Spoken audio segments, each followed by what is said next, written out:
और अभी पेड़ उखड़ना शुरू हुआ है क्योंकि सच्चाई जनता के सामने आई है। तो ये जीत की जो बात है ना, जो कह रहे थे कि इतने कम सीटें आए, हमारे पास 100 ही सीटें आए, फिर भी हमारे चेहरे पे मुस्कान क्यों है? तो हमारा उद्देश्य था इस देश का संविधान, इस देश का लोकतंत्र बचाना। और आज इस देश के प्रधानमंत्री से जिन्होंने 10 साल हिंदू मुस्लिम किया है, उनके मुंह से सर्वधर्म समभाव की जो बात निकली है ना, वो बात आज उनको मनवानी पड़ी है। ये चुनाव का नतीजा है।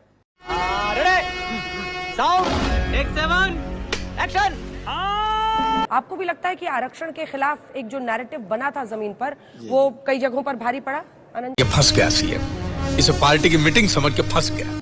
इस पर प्रधानमंत्री जी पूर्व में ही सफाई दे चुके हैं।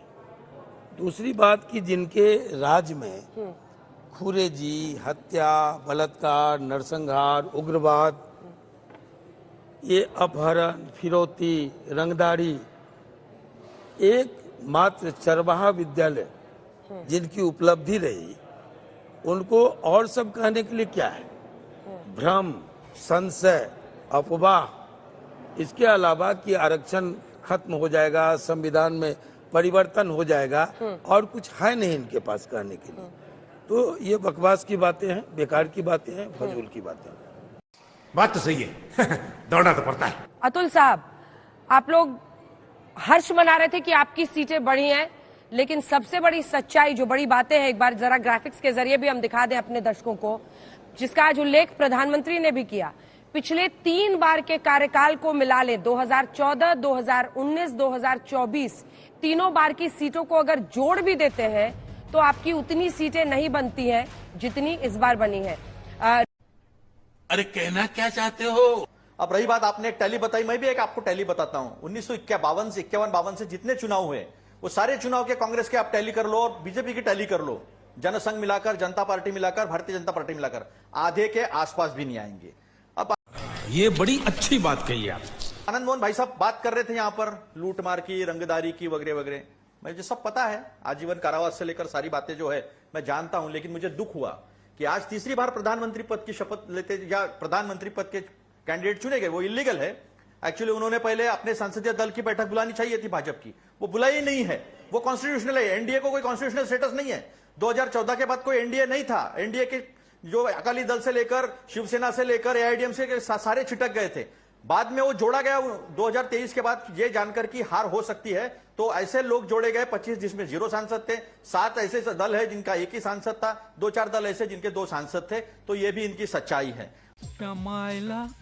बाबू भैया से डायरेक्ट बाबू, तेरा तो गेम बजाना पड़ेगा। अब ये देश के प्रधानमंत्री आज भाषण दे रहे थे, कम से कम संविधान के बारे में बात कर रहे थे, तो सर्वधर्म समभाव की बात कर रहे थे। आज बड़ी आश्चर्यजनक बात थी, क्योंकि पूरे चुनाव में वो हिंदू मुसलमान के अलावा कुछ नहीं कह रहे थे। मुजरे तक आ गए थे, घुसपैठिए कह रहे थे, क्या क्या सारी भाषा जो है उन्होंने इस्तेमाल किया। और आज झूठ भी बोल दिया, क्योंकि झूठ बोलना उनका तो फितरत रही है। उन्होंने कहा आधार कार्ड का विरोध करते, आधार कार्ड तो हमने लाया है, विरोध तो आप करते थे। आपने कहा था पुतलियां ले लेंगे। यूपीआई की बात करते हैं, यूपीआई तो 2010 में लॉन्च हो चुका था। तो अरे कहना क्या चाहते हो? से भी बाज नहीं, और गुड गवर्नेंस और जितना भी उन्होंने भाषण दिया है, वो भाषण देश के तीसरी बार शपथ ले रहे हुए या तीसरी बार प्रधानमंत्री बनने जा रहे व्यक्ति का नहीं था। वो उस व्यक्ति का था जो नफरत से भरा हुआ है। वो उस व्यक्ति का था जिसके पास देश का कोई विजन नहीं था। और मैं तो ये भी कहूंगा, आपने 3-4 सांसद गांव गोद लिए हैं, उसका विकास नहीं कर सके। और देश की बात करते हो तो देश का किसान, देश का युवा, जिस दिन देश के नतीजे आ रहे थे लोकसभा चुनाव के, उसी दिन नीट का चुनाव का नतीजा आ रहा था, और लाखों हमारे विद्यार्थी जो है उसमें भी घपले की बात कर रहे थे। सिलसिला जारी है। यही नहीं, अभी और सुनिए। तो देश को कौन सा विजन दिया आज प्रधानमंत्री, जब आप एनडीए के नेता चुने गए, प्रधानमंत्री बनने जा रहे, देश को कौन सा विजन दिया? आप तो आपने 3-4 गांव लिए, वो उसका भी डेवलपमेंट नहीं हुआ है।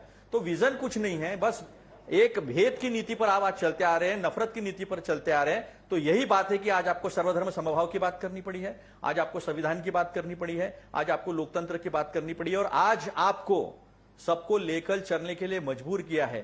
झूठ बोलो, बार बार झूठ बोलो। जी को भी ये बात कहना चाहूंगा, आप इतिहास मत बताइए, और कम से कम अतुल लोंढे पाटिल बैठा तब तो इतिहास न बताइए। परिस्थिति के अनुरूप हर चीज का आकलन होता है लोकतंत्र में और राजनीति में। मैं तो पुराना निकल सकता हूं कि 0.3% से जनसंघ शुरू हुआ है, तभी नकार दिया था।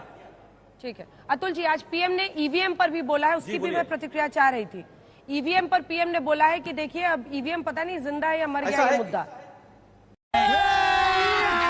अभी मजा आएगा ना भिड़ो।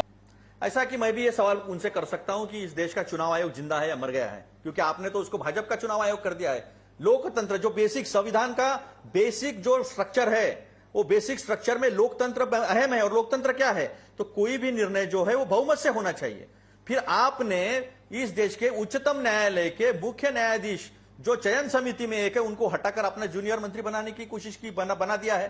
तो ये तो आपने लोकतंत्र पे चोट पहुंचाई है। और दूसरी बात, जीवीएल नरसिम्हा जी ने एक किताब लिखी थी ईवीएम पे, जिसकी प्रस्तावना अडवाणी जी ने लिखी थी। तो मेरा कहना या कांग्रेस का कहना हरदम से ये रहा है, मैं नहीं मानता।